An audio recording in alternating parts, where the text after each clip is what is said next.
Last 5 seconds. 4, 3, 2, 1. Start.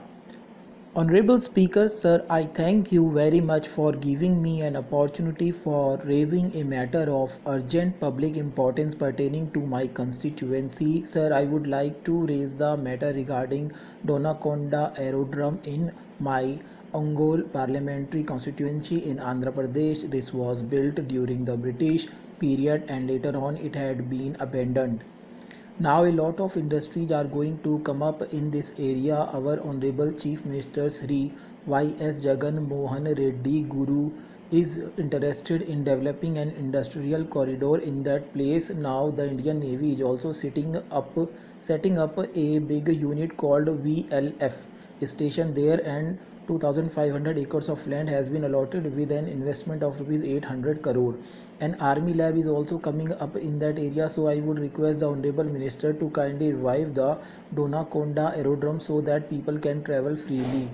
An express highway from Amravati to Anantapur is also operating in that station. Thank you, sir. I would like to speak about the Corporate Social Responsibility Fund utilization. CSR is said to increase reputation of a company's brand among its customers and society. The Companies Act 2013 has formulated Section 135 Companies Corporate Social Responsibility Rules 2014 and Schedule 7, which prescribes mandatory provisions for companies to fulfill their CSR activities of 2% out of their 3 years average profit. The types of corporate social responsibility are environment conservation, diversity and labor practices. The same is implemented even by the small businesses. One way to demonstrate your commitment to corporate social responsibility is to get involved with local community volunteers, go green alternative transport methods, support the development of employees, and to execute the decision taken by the company. In many cases, companies have failed to utilize CSR funds as there is no proper way to inspect the same by government controlling authorities. Companies have practiced to evade CSR funds by not showing profits, or maybe they will implement within their company premises or whatsoever. Due to this, there is no significant development in the area in which the company is located. They have to look after the environment, infrastructure, education, and providing basic facilities in their local areas.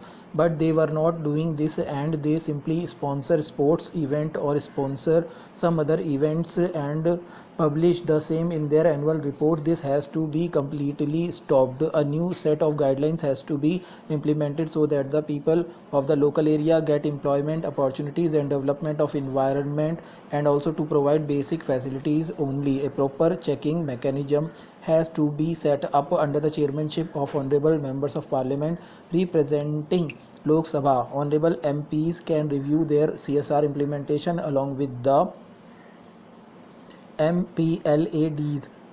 This will help the local people and local government to converge the additional funds available with the CSR. The CSR funds accountability can be assessed locally. The CSR funds must be utilized locally so that the local people get benefit out of everything.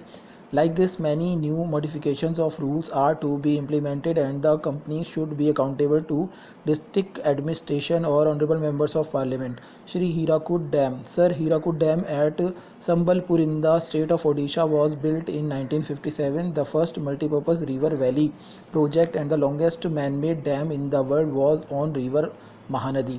Though this project has been completed 63 years back, the rehabilitation and compensation to the families whose lands were submerged in this project have not yet been settled till date.